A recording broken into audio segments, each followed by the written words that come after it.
नमो बुद्धाय। जय हिंद दोस्तों।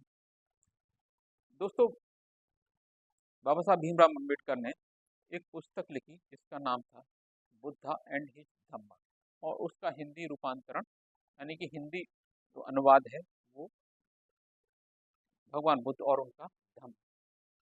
मैं उसमें पहले भी वीडियो बना चुका हूँ इस पुस्तक से, और आज मैं आगे उसी कड़ी में नया ये वीडियो बना रहा हूँ। भगवान बुद्ध का जो गृह त्याग हुआ था वो किस तरीके से हुआ था उसका वर्णन है। बड़ा ही मार्मिक और भावुक वर्णन है। और आपने इस वीडियो के अंत तक बने रहिए। निश्चित तौर पर आप बड़ी भावना से ओतप्रोत होंगे। निश्चित तौर पर भगवान बुद्ध के जीवन के बारे में जानेंगे। वो किन परिस्थितियों में घर से बाहर निकले और किन परिस्थितियों में उनको जाना पड़ा। दोस्तों, उनके भगवान बुद्ध के पिता जो राजा शुद्धोधन थे, उनके पड़ोसी थे जो कोली वंश के लोग थे। उनसे अक्सर लड़ाई झगड़ा हुआ करते थे वहाँ की नदी के पानी की सिंचाई के रूप लिए। तो और उसमें युद्ध की नौबत आ जाती थी। तो जो भगवान बुद्ध जो युद्ध होता था उनके जो पानी के लिए, उसके बिल्कुल खिलाफ थे।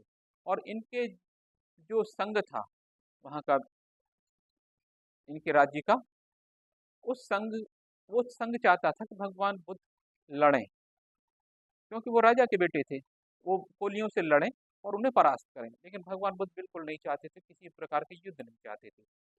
तो और जब वो युद्ध नहीं चाहते थे तो वहाँ के लोगों ने एक मत निर्णय होकर के उन इनको देश निकाला, जिसे कहते हैं देश को छोड़। उन्होंने कहा या तो आप परिवार सहित आपको देश छोड़ के जाना पड़ेगा अगर आप युद्ध नहीं चाहते हैं, सभी की सलाह से काम नहीं करते हैं। तो लेकिन भगवान बुद्ध ने कहा कि आप, ये निर्णय मेरा है, तो मेरा परिवार क्यों क्यों देश छोड़ेगा। तो उनने स्वयं ही देश छोड़ने का निर्णय लिया। और उसे वो बड़ा ही मार्मिक वर्णन है। मैं उसको इस पुस्तक के माध्यम से मैं आपको आपके सामने रखना चाहता हूँ, जो बाबा साहब ने लिखा है। मानव कल्याण के मार्ग की खोज में सिद्धार्थ का गृह त्याग। माता गौतमी उस दिन देर रात तक यशोधरा से बातें करती रही और फिर अपने कक्ष में चली गई। आकाश में पूर्ण चंद्रमा दूधिया चांदनी फैला रहा था। यशोधरा ने अपने ही सेवक छन्न को कह दिया कि आज ही राजकुमार को यात्रा करनी पड़ सकती है, इसलिए कंथक घोड़े को तैयार रखना। घोड़े का नाम था कंथक और उनका सेवक था छन्न, और दूसरा घोड़ा अपने लिए भी तैयार रखना। सिद्धार्थ आकाश की चांदनी में तारों को निहार रहे थे। उन्होंने तय कर लिया था कि आज रात को ही वो महल छोड़ देंगे। विदाई के लिए अपने कक्ष का पर्दा उठाकर वह बिस्तर की ओर निहारते रहे। गोपा बिस्तर पर लेटी हुई सो रही थी। राहुल उसकी बगल में लेटा हुआ था। थोड़ी ही देर पहले तक यशोधरा से बातें हुई थी, इसलिए फिर से यशोधरा से विदा लेकर उस क्षण को अधिक भावुक नहीं बनाना चाहते थे। उन्होंने पर्दा छोड़ दिया और बाहर निकल आए। सिद्धार्थ सीधे ही अस्तबल पहुंचे। छन्न पूरी तैयारी के साथ राजकुमार की सेवा में हाजिर था। दोनों अपने अपने घोड़े पर सवार होकर राजमहल परिसर से बाहर निकले। सिद्धार्थ ने कंथक की गर्दन पर थपथपाकर कहा, कंथक, आज की रात बहुत महत्वपूर्ण है। तुम इस यात्रा के लिए अपनी सारी शक्ति लगा देना। नगर द्वार से बाहर निकलकर सिद्धार्थ ने राजधानी कपिलवस्तु को निहारा, जहाँ वह पले बड़े और पिता गौतमी, यशोधरा, राहुल और अपने प्रिय नगरवासियों को छोड़कर जा रहे थे। सिद्धार्थ ने लगाम थामी और इशारा किया। फिर श्वेत रंग का कंचक अपने स्वामी के संकल्प को पूरा करने के लिए मानो हवा में उड़ा जा रहा था। सिद्धार्थ ने कपिल वस्तु क्षेत्र में ही स्थित भारद्वाज आश्रम में प्रविज्ञा लेने का विचार किया। जैसे ही वह आश्रम के द्वार पर पहुंचे, वहां कई पुरुष व स्त्रियों ने उन्हें ऐसा घेर लिया मानो दूल्हे का स्वागत कर रहे हो। सुंदर आकर्षक शरीर, चेहरे पर ओजस व स्थिर शांत चित्त वाले राजकुमार को देखकर सभी ने बंद कमल के तरह हाथ जोड़कर नमस्कार किया। सभी लोग पलकें झपकाए बिना एकटक सिद्धार्थ के रूप व व्यक्तित्व को निहार रहे थे। इस रूपवान राजकुमार को तो कुछ स्त्रियों ने मानो कामदेव का साकार रूप समझ लिया था। कुछ स्त्रियों ने सिद्धार्थ के शालीन, कोमल, तेजस्वी और शीतल व्यक्तित्व को देखकर समझा कि अपनी अमृतमयी किरणों के साथ मानो चंद्रमा ही धरती पर उतर आया हो। सिद्धार्थ यह नहीं चाहते थे कि वह अपनी माता पिता की उपस्थिति में महल या अन्य जगह प्रवज्ञा लें, क्योंकि वह जानते थे ऐसा देखते हुए दुख के कारण टूट जाएंगे। लेकिन आश्रम में प्रवेश किया तो आगे उनके माता पिता पहले से ही मौजूद थे। पास जाकर उनसे आशीर्वाद मांगा। पुत्र के निर्णय के बाद वे भी बहुत चिंतित थे। सिद्धार्थ को फिर सामने देखकर वह भावुक हो गए। वह कुछ नहीं कह पा रहे थे। वे लगातार रोए जा रहे थे। उन्होंने सिद्धार्थ को सीने से लगाया। आंसुओं की बहती धाराओं से सिद्धार्थ भीग गए थे। दुर्योधन और प्रजापति को रोते देखकर पास ही खड़ा सेवक छन्न भी अपनी आंसुओं को नहीं रोक सका। भारी मन से बड़ी मुश्किल से सिद्धार्थ ने अपने माता पिता से स्वयं को अलग किया। केवल सेवक छन्न को अपना राजमुकुट, आभूषण और वस्त्र ले जाने के लिए दिए। तत्पश्चात सिद्धार्थ ने अपने सिर के केश कटार से स्वयं ही काट दिए और प्रवज्ञा के लिए तैयार हो गए। उनका चचेरा भाई महानाम परिव्राजक के योग्य वस्त्र और भिक्षा पात्र पहले से ही ले आया था। सिद्धार्थ ने अपना सिर मुड़वाया और परिव्राजक जीवन में प्रवेश करने के लिए गए। उन्होंने प्रवज्ञा के विधिवत संस्कार कर सिद्धार्थ गौतम के परिव्राजक बनने की घोषणा हो गई। राजकुमार सिद्धार्थ की प्रवज्ञा की घटना से अचंभित काफी लोग आश्रम के द्वार पर राजकुमार की एक झलक देखने के लिए इकट्ठे हुए। राजकुमार को जल्दी ही शाक्य राज्य की सीमा से पार आगे जाना था। जब वह आश्रम के बाहर निकले तो जन समूह भी उनके पीछे पीछे हो लिया। कपिलवस्तु से विदा होकर वह अनोमा नदी की ओर बढ़े। थोड़े से चले और पीछे मुड़कर देखा कि जन समूह अभी भी उनके पीछे चला आ रहा है।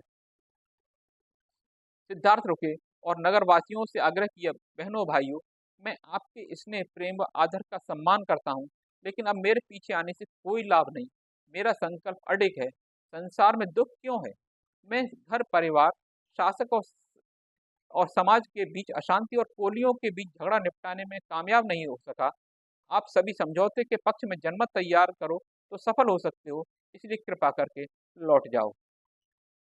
उनकी यह बात सुन करके सभी, उनके माता पिता और नगरवासी भारी मन से लौट पड़े। सिद्धार्थ ने जब प्रतिज्ञा ग्रहण की उस समय उनकी उम्र 29 वर्ष की थी। उनके गृह त्याग के बाद सन्यासी जीवन की चारों ओर चर्चा थी। सभी ऐसे बुद्धिमान, बलवान युवा शाक्य कुल में जन्मे श्रेष्ठ माता पिता की संतान द्वारा सारे राजसी सुख वैभव छोड़कर प्रवर्जित होने पर अचंभित थे। दोस्तों, वहां पर अनुमा नदी के किनारे राजकुमार और सेवक जो उनका था छन्न, उसके बीच में बड़ा भावुक संवाद हुआ था। आश्रम से निकलने के बाद सिद्धार्थ का विचार था कि कंचक अश्व के साथ छन्न वापस कपिलवस्तु लौट जाए, लेकिन छन्न ने आग्रह किया कि वह राजकुमार को विदा करने के लिए अनुमा नदी तक जरूर जाएंगे। छन्न ने इस प्रबल आग्रह को सिद्धार्थ टाल नहीं सके और उसकी इच्छा को मानना पड़ा। राजकुमार व छन्न अपने अपने अश्व पर सवार होकर अनुमा नदी के किनारे पहुंचे। अनुमा के इस पार शाक्यों का राज्य था और उस पार मगध का राज्य था। सिद्धार्थ ने छन्न से कहा, प्रिय मित्र, महल से निकलकर यहाँ तक मेरा साथ दिया। अपने स्वामी के प्रति प्रेम और वफादारी ने मेरे हृदय को जीत लिया है। मेरे प्रति तुम्हारी भावनाओं से मैं प्रभावित हूँ, लेकिन इस समय तुम्हें कोई पुरस्कार देने में भी असमर्थ हूँ। संसार में घर परिवार, रिश्तेदार सभी आपस में सभी सुख सुविधा व आशा की पूर्ति के लिए प्रेम, आदर, सम्मान और पालन पोषण करते हैं, लेकिन तुमने आज तक मेरी निस्वार्थ सेवा की है, संकट में एक मित्र की तरह साथ दिया है। मैं तुम्हारे व्यवहार से अभिभूत हूँ। प्रिय साथी छन्न, अब तुम कंचक अश्व को लेकर कपिलवस्तु वापस चले जाओ। जब उन्हें बहुत कहा उनके वापस जाने के लिए, जब वो नहीं लौटे तो फिर उन्हें प्रार्थना ने कहा, हे राजकुमार, कपिलवस्तु के वासी दुख में डूबे हैं। अब इस कंचक घोड़े को उनके सामने वापस कैसे लेकर जाऊंगा? अपने माता पिता की दशा पर विचार करो। वृद्ध राजा पिता को कैसे छोड़कर जा रहे हो, जैसे कोई विधर्मी सद्धर्म को छोड़कर जाता हो। और कुमार, अपनी मौसी के त्याग का स्मरण करो, जिन्होंने आपको माँ का लाड़ प्यार दिया, पाल पोस कर बड़ा किया। उनके महान उपकार को कैसे भूल रहे हो? आप अपनी गुणवान जीवन संगिनी को छोड़कर मत जाइए। स्वामी, सारा कपिलवस्तु जानता है कि आप दोनों एक दूसरे पे इंतहा प्रेम और सम्मान करते हैं। श्रेष्ठ कुल में जन्मी वह पतिव्रत भार्या है और वो इस समय तो वह नन्हे राहुल की माँ भी है। वह शाक्य परिवार की गौरव है। अतः हे धर्म और यश के रक्षक, आप यशोधरा के उस मासूम बच्चे को हरगिज नहीं छोड़ेंगे, जैसे कोई जुआरी अपने यश और स्वाभिमान की परवाह न कर छोड़ देता है। उसने कहा, हे कुमार, आप दयावान हैं, करुणा के सागर हैं, आपका मुझ पर सदा स्नेह रहा है। मुझ पर दया करें और लौट चलें।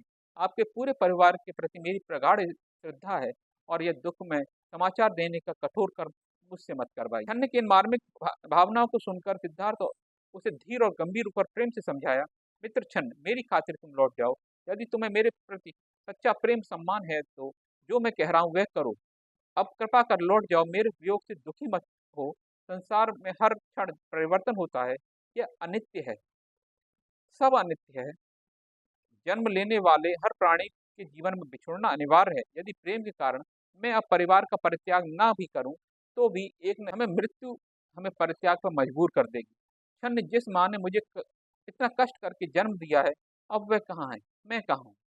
जैसे पक्षी बसेरे के लिए वृक्ष पर इकट्ठे होते हैं, फिर कई दिशाओं में उड़ जाते हैं, उसी तरह हर प्राणी के जीवन में वियोग होता है। इसलिए संसार में किसी भी वस्तु व व्यक्ति को अपना समझकर मोह करना ठीक नहीं है। उन्होंने बिछुड़ने पर ज्यादा दुख होता है। पृथ्वी, यह प्रकृति का नियम है। इसलिए हे मित्र, दुखी मत हो और लौट जाओ। यदि नगर जाकर मन नहीं माने तो फिर वापस चले आना। अब आगे मुझे कुछ और मत कहना। कपिल वस्तु के लोगों से कहना वे मेरे लिए दुखी न हो, मेरे प्रति अपना स्नेह छोड़ दें और दुख मुक्ति के मार्ग की खोज के लिए मेरे दृढ़ संकल्प को याद। तो बहुत अधिक समझाने के बाद में जब कपिल वस्तु की तरफ वापसी होती है छन्न की, भारी मन से कपिल वस्तु लौटने के समय छन्न ने अपने मन को समझाने की पूरी विदाई के अंतिम क्षणों में छन्न ने परिव्राजक का वेश धारण किए गौतम को नमन किया। तब गौतम कंटक और छन्न से विदा होकर अपने मार्ग पर चल दिया, और कुछ ही कदम चले थे कि छन्न फिर से रोने लगा। उसने देखा कि उसके स्वामी राज त्याग का परिव्राजक का वेश धारण किए वन की ओर जा रहे हैं। तो इतना सब करने के बाद में वो लौट चले छन्न, और भारी मन से कपिल वस्तु लौटते समय छन्न ने अपने मन को समझाने की पूरी कोशिश की, लेकिन रास्ते में भी वह दुख और चिंता और निराशा के भावों को हल्का नहीं कर पाया। वह अपने स्वामी से विछोह को सहन नहीं कर पा रहा। सामान्य दिनों में जिस दूरी को तय करने में जितना समय लगता था, आज छन्न और कंथक को कपिल वस्तु पहुंचने में उससे कई गुना ज्यादा समय लग रहा था। वे दोनों अपने शरीर के रूप में तो नगर में पहुंचे थे, लेकिन मन अभी भी अपने स्वामी की चिंता में डूबा हुआ था। लगभग 30 योजन का लंबा रास्ता तय करने के बाद छन्न कपिल वस्तु पहुंचा तो सारा नगर दुख में डूबा हुआ था। जब नगरवासियों को मालूम हुआ कि शाक्य कुल के उस गौरव को साथ लाए बिना दोनों लौट आए, तो उनका दुख छल छलक पड़ा। कई लोग जोर जोर रोते हुए छन्नी से सवाल कर रहे थे। राजकुमार, तो दोस्तों, ये थी भगवान बुद्ध के प्रवज्ञा ग्रहण करने की कहानी। बड़ी ही मार्मिक, बड़ी ही भावुक कहानी है। दोस्तों, मैं आगे और भी राजा शुद्धोधन का विलाप किस तरह से हुआ, आगे उनके जीवन की कहानी मैं आगे और सुनाऊंगा। वीडियो बहुत अधिक लंबा हो रहा था, इसलिए मैंने इस वीडियो को यहीं विराम देना उचित समझा। तो दोस्तों, ये वीडियो आपको अगर अच्छा लगा हो तो इसको शेयर कीजिए, और वीडियो को लाइक कीजिए, और अगर चैनल पे आप नए हैं तो इसको आप सब्सक्राइब कीजिए। जय भीम, नमो बुद्ध।